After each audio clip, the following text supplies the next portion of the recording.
I am a 32-year-old software developer from Seattle who thought I had found the love of my life. For 3 years, Megan was everything to me. We built our lives together, made plans for the future, all while accepting her medical condition that supposedly made her infertile. Then came the day I discovered not only was she pregnant, but the father was my best friend of 15 years.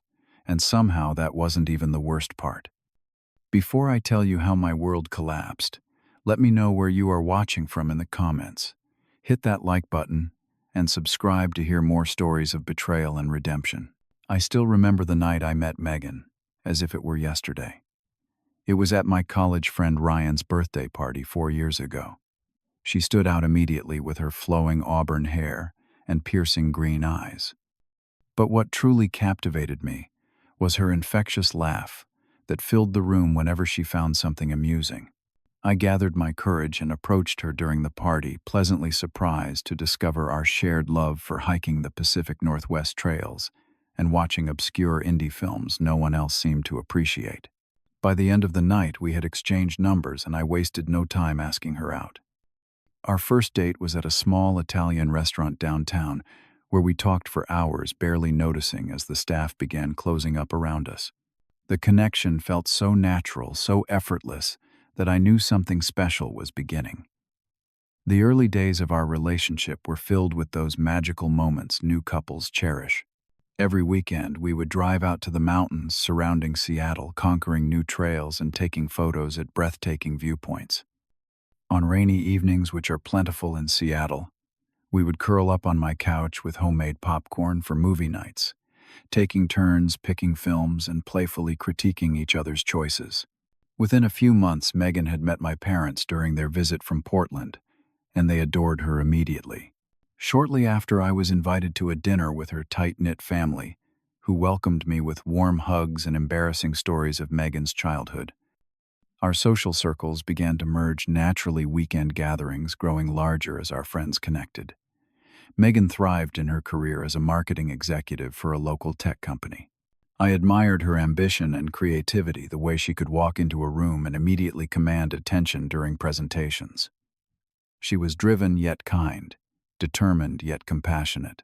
These qualities only made me fall deeper in love with her as the months passed. About 8 months into our relationship, our lives took an unexpected turn. I returned home one evening to find Megan sitting on our couch, eyes red from crying. Alarmed, I rushed to her side, fearing someone had died or she had received terrible news. In a way, she had. That afternoon, she explained through tears she had visited her gynecologist for persistent pain she had been experiencing. After several tests, the doctor confirmed she had severe endometriosis, a condition that had damaged her reproductive system. The prognosis was devastating. According to her doctor, she had less than a 5% chance of ever conceiving a child naturally. I remember her looking up at me, fear in her eyes as she confessed. Her biggest worry wasn't even about the condition itself, but that I would leave her because of it. She knew I had always talked about wanting children someday. Without hesitation, I pulled her close and assured her that I loved her for who she was, not for her ability to have biological children. We talked long into the night about what this meant for our future, discussing alternatives like adoption or fostering that would still allow us to have the family we both wanted. After that night, our relationship only grew stronger. We approached the 1-year mark and decided to move in together, finding a beautiful apartment overlooking Lake Union. Furniture shopping, decorating our shared space, and establishing our routines felt like building the foundation of our future together. We even adopted a golden retriever mix, named Cooper, who became our furry child, filling our home with energy and affection. It was during this time that I introduced Megan to Jake, my best friend since our freshman year of college. Jake and I had been through everything together, from cramming for finals and celebrating graduations to supporting each other through career changes and relationship breakups. He was the brother I never had, and I wanted the two most important people in my life to form a connection. Initially, they got along well, but maintained a casual friendship. Jake would join us for dinner or game nights occasionally, but they didn't seem to have much in common beyond their connection to me. Looking back now, I wonder if I could have prevented everything that followed, if I had noticed the subtle shifts in their interactions. But hindsight, as they say, offers clarity that the present moment often obscures. The first changes were so subtle I barely noticed them. Jake had gone through a difficult breakup about 2.5 years into my relationship with Megan. His girlfriend of 3 years had unexpectedly ended things, leaving him devastated. As his best friend, I naturally invited him over more often, trying to keep his mind off the heartbreak. What surprised me was Megan's enthusiastic support of this arrangement. She suggested he join us for dinner multiple times a week, offered to help him update his dating profile, and even volunteered to introduce him to some of her single friends from work. At the time, I interpreted this as kindness and appreciated how she was embracing someone important to me. I had no idea her concern masked a growing attraction. Jake had been a constant in my life since we met in college. We had been roommates for 2 years, started our careers in the same city, and had seen each other through every major life event. He was tall, with an athletic build from his college basketball days, charismatic and quick to make friends. While I had chosen a path in software development, Jake had pursued finance and worked as an investment advisor at a prestigious firm downtown. Our friendship had always been rock solid, built on mutual respect and shared history. As the months progressed, I began noticing changes in Megan's behavior. She started staying late at work more frequently, offering explanations about client meetings and project deadlines that seemed plausible at the time. Her wardrobe gradually transformed, featuring more stylish outfits and higher-end brands than she had previously worn. She began paying more attention to her appearance, trying new hairstyles and makeup techniques that she would say she learned from beauty channels online. One morning, I asked to use her phone to call mine when I couldn't locate it. I was surprised when she hesitated before handing it over, and even more confused when I discovered she had changed her password. When I asked about it, she laughed it off, claiming she had read an article about cybersecurity and decided it was time to update all her passwords. Again, the explanation seemed reasonable enough that I pushed aside my momentary doubt. Our intimate life had changed too. Megan frequently claimed she was too tired or stressed from work for physical affection. She would turn away when I tried to kiss her, saying she wasn't feeling well or had a headache.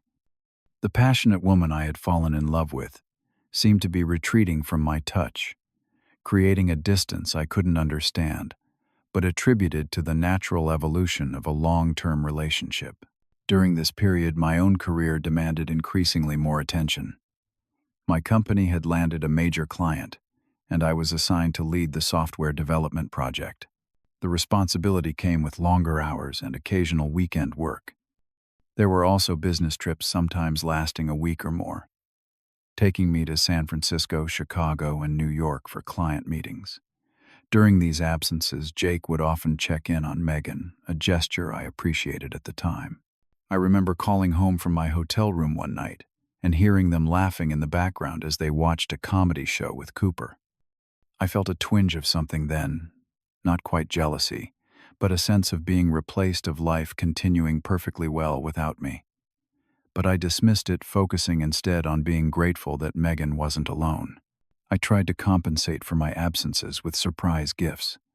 Flowers delivered to her office, her favorite chocolates waiting when she got home, even booking weekend getaways when my schedule allowed. For a while, these gestures seemed to revitalize our connection, but the effect never lasted long. We would have a wonderful weekend at a bed and breakfast in wine country, then return to the growing distance between us. The clearest warning came about 6 months before everything fell apart. I returned home a day early from a business trip in Boston, hoping to surprise Megan.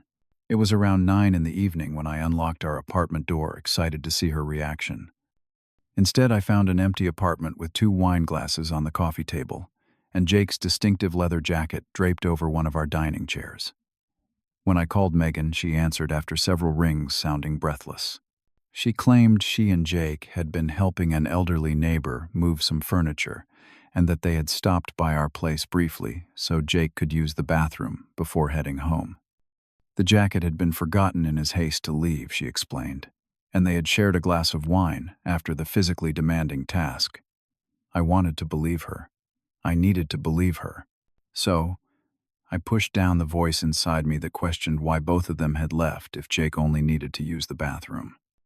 Why were there two nearly empty wine glasses if they had just stopped by briefly? Why did she sound so flustered when she answered the phone? Instead of confronting these inconsistencies, I chose trust, or perhaps it was denial, and welcomed her home later that night with a hug that she seemed almost reluctant to return. After 3 years together, Megan suggested we have dinner at Canlis, the upscale restaurant where we had celebrated our first anniversary.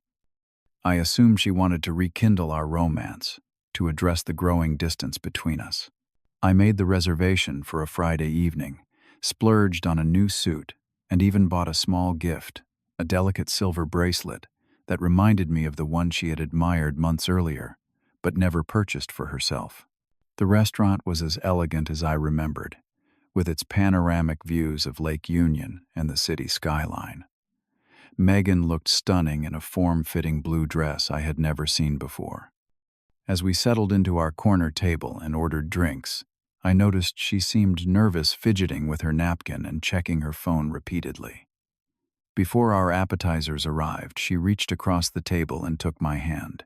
My heart lifted, thinking this was the moment she would acknowledge the strain in our relationship and suggest ways to reconnect. Instead, she took a deep breath and said the words that would forever alter my life. "I need to tell you something important, Clayton. Impregnant." For one brief shining moment, pure joy flooded through me. A miracle had occurred despite the medical odds. We were going to be parents. My mind raced ahead to nursery colors and baby names before crashing back to reality as I remembered something crucial. "But how is that possible? I thought you were told you couldn't conceive. And we haven't been intimate in." My voice trailed off as I saw the expression on her face. She couldn't meet my eyes. A cold realization began to seep into my consciousness, but my mind refused to accept the implication, hovering just beyond comprehension. "The thing is," she began, her voice barely above a whisper, "the doctors might have exaggerated how severe my condition was. And I haven't been completely honest with you." I sat frozen as she continued, each word driving deeper into my heart like shards of ice. She was 3 months pregnant. The father was Jake. They hadn't meant for it to happen. It started as friendly support during my frequent absences. One night led to another. Feelings developed. They had been seeing each other behind my back for 8 months. As she spoke, I noticed a figure approaching our table from the corner of my eye. Jake, dressed in a suit I had helped him pick out for a job interview the previous year, slid into the empty chair beside Megan. He had been waiting in the bar area, timing his entrance for after her confession. "Clayton, man, we need to talk this through," he said, his voice carrying the practiced calm he used with nervous investors. "We never wanted to hurt you. This wasn't planned." I stared at him, this person I had considered a brother for 15 years, and felt nothing but cold disbelief. The betrayal was so complete, so perfectly executed, that it seemed almost impressive in its thoroughness. 3 years with Megan, 15 years of friendship with Jake. All of it revealed as an illusion in a single evening. Then came the final blow, the request so audacious I initially thought I had misheard. "We're going to raise this baby together." Megan said, her hand now firmly clasped with Jake's on top of the table. "But we think it would be fair if you helped financially. You know, for emotional support compensation." Jake nodded earnestly.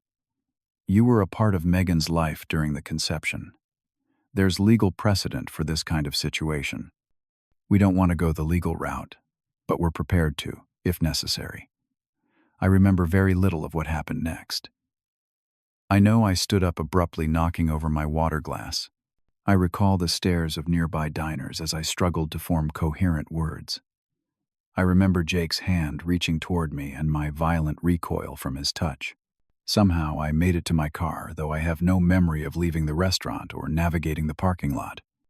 I sat behind the wheel for nearly an hour, unable to drive, unable to process the magnitude of what had just occurred. When I finally started the engine, I drove aimlessly through Seattle, the city lights blurring through tears I hadn't realized were falling. That night was the longest of my life. I returned to our apartment well after midnight, relieved to find it empty. Megan had clearly anticipated my reaction and made arrangements to stay elsewhere. I paced the rooms that had once represented our shared future, examining photos and mementos with the detached curiosity of a stranger viewing artifacts from a lost civilization. I scoured my memories for warning signs I had missed, flags so red they should have been blinding. The late nights at work, the weekends when plans with friends conveniently overlapped with my business trips, the sudden interest in new restaurants across town, the text messages she would quickly hide when I entered the room. Each recollection was a fresh-cut evidence of my willful blindness. When morning came, I discovered Megan had returned while I was showering and collected most of her clothing and personal items. She left her key on the kitchen counter, alongside a note explaining she would be staying at Jake's apartment until they found a place together, as if this were simply a roommate giving proper notice before moving out. As if 3 years could be reduced to a courtesy note and a returned key. The following weeks brought a surreal new reality I was entirely unprepared for. 3 days after the restaurant confrontation, I received an email from Jake with an attached spreadsheet outlining proposed monthly payments for what he termed parental emotional support. The document included a timeline extending 18 years into the future, with increasing payment amounts to account for inflation and the child's growing needs. He had even included a section addressing college fund contributions. The audacity was so breathtaking that I forwarded the email directly to my lawyer, a family friend who had helped with my first property purchase years earlier. Her response was both reassuring and infuriating. She confirmed what I had assumed. I had absolutely no legal obligation to provide financial support for a child that wasn't mine, regardless of my prior relationship with the mother. The fact that Jake was seriously pursuing this angle suggested either profound ignorance of family law or a calculated attempt at manipulation. But the legal clarity didn't stop the harassment. Megan began calling multiple times daily, alternating between tearful apologies and angry accusations that I was abandoning her when she needed support. Jake sent text messages framing his betrayal as a regrettable but ultimately understandable human mistake, one that a true friend would find a way to forgive. They even enlisted mutual friends to reach out, suggesting I was being unreasonable by cutting off contact. Their campaign extended to social media, where vague posts about forgiveness and the importance of supporting expectant mothers appeared with increasing frequency. Though they never mentioned me by name, the implication was clear to anyone who knew our situation. I found myself withdrawing from online spaces, entirely unable to stomach the carefully crafted narrative, portraying them as victims of circumstance rather than architects of deliberate betrayal. For weeks, I barely functioned. I would wake up, stare at the ceiling, and wonder how I could possibly face another day, knowing the two people I had trusted most had conspired to destroy everything I believed about my life. I lost weight, called in sick to work repeatedly, and avoided friends who reached out with genuine concern. The apartment felt haunted by Megan's absence, with Cooper whining at the door each evening, confused by the sudden disappearance of his other owner. The turning point came unexpectedly through Amy, a college acquaintance I had remained loosely connected with over the years. She called one evening, having heard rumors about the situation. Rather than offering platitudes or demanding details, she simply invited me to join a hiking group she had recently formed. The 4-mile trail would be moderate, the company casual, and no one would ask questions I wasn't ready to answer. Desperate for any escape from my thoughts, I agreed. That Saturday morning in the mountains, surrounded by strangers, united only by their appreciation for nature, I felt the first moments of peace since the restaurant confession. With each step along the forested trail, each breath of crisp air, I began to imagine a future not defined by betrayal. By the time we reached the summit viewpoint, I had made a decision. I would reclaim my life. The practical steps came first. I contacted a therapist specializing in betrayal trauma and committed to weekly sessions. I threw myself back into work, using the structure of coding problems and development deadlines to anchor my days. I began a strict exercise regimen, channeling my anger and hurt into physical exertion that left me too exhausted for rumination. I also consulted with my lawyer about establishing clear boundaries. Under her guidance, I sent a single professionally worded cease and desist letter to both Jake and Megan, stating that any further contact would be considered harassment. I blocked their numbers, email addresses, and social media accounts. I informed mutual friends that while I wished them well, I would not attend any gatherings where the couple might be present. With emotional and legal boundaries established, I turned my attention to physical ones. I put our apartment up for sale, unwilling to continue living in a space so thoroughly contaminated by lies. Cooper came with me to a bright modern condo in a different neighborhood where new walking routes and dog parks helped establish fresh routines for both of us. As months passed, the acute pain gradually transformed into something more manageable. I reconnected with friends who had been horrified by Jake's betrayal and grateful for the opportunity to support me. I joined Amy's hiking group regularly, eventually forming connections strong enough to extend beyond the trails into dinner gatherings and weekend trips. I even cautiously began dating again, coffee meetings and casual dinners with no pressure or expectations. The final piece of closure came 9 months after the restaurant confrontation. I was in the checkout line at a grocery store when I heard a familiar laugh. Turning, I found myself face to face with Meg and Jake and their newborn daughter in a stroller. For a moment, we all froze, caught in the awkward tableau of unexpected reunion. Jake recovered first, smiling as if we were old friends who had simply lost touch. "Look who it is," he said, with forced cheerfulness. "We were just talking about you the other day." Megan adjusted the baby's blanket and offered a tentative smile. "Would you like to meet Sophia?" They stood there expectantly, as if I should be honored by the invitation to meet the physical embodiment of their betrayal. As if enough time had passed that we could all move forward as civilized adults, perhaps even friends someday. I looked at them, this couple who had once represented the deepest pain I had ever experienced, and felt something unexpected. Not anger, not hurt, not even resentment, just nothing. They had become strangers whose actions no longer held power over my emotions or future. "I wish you all well," I said simply before turning back to the cashier and completing my purchase. As I walked to my car, I realized I meant it. Not out of nobility or forgiveness, but because wishing them ill would only tie me to a past I had worked so hard to transcend. It's been just over a year since I ran into Megan, Jake, and baby Sophia at the grocery store. Looking back, I recognize that moment as the final release from the grip their betrayal had held on my life. In the months since I've discovered a freedom I never expected to find in the aftermath of such profound deception. The journey hasn't been linear. There are still days when a song, a scent, or a random memory ambushes me with echoes of pain. But these moments have become increasingly rare and less powerful. Through therapy, I have learned to acknowledge these feelings without allowing them to dictate my present or future. My professional life has flourished in ways I couldn't have anticipated.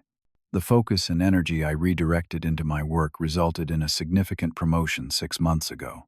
I now lead a team developing software that helps medical researchers analyze complex data patterns, work that provides both financial security and a sense of purpose that had been missing before. Perhaps the most surprising development has been my relationship with Sarah, a wildlife photographer I met through Amy's hiking group. Unlike my rushed courtship with Megan, Sarah and I have moved forward with intentional slowness, building a foundation of honest communication and genuine respect. She knows my full story, understands my occasional need for reassurance, and offers it without judgment or impatience. The lessons from my experience with Megan and Jake have been hard-won, but invaluable. I have learned to trust my instincts rather than dismissing them in favor of explanations that maintain comfortable illusions. Red flags demand attention not because suspicion should rule relationships, but because honest partners welcome transparency rather than avoiding it. I have discovered the true meaning of self-worth in relationships. Love should never require diminishing yourself or accepting disrespect as the price of admission. Boundaries aren't selfish, They are the framework that allows genuine intimacy to flourish within safe parameters. Perhaps most importantly, I've learned that even the most devastating betrayal doesn't define your entire story unless you grant it that power. There is life after deception, a richer, more authentic life, built with greater wisdom and clearer vision. The most unexpected lesson was finding freedom from the need for revenge or justice. In the early days, I fantasized about Jake and Megan's relationship imploding, about them experiencing the pain they had inflicted on me. But pursuing those thoughts only kept me chained to the past.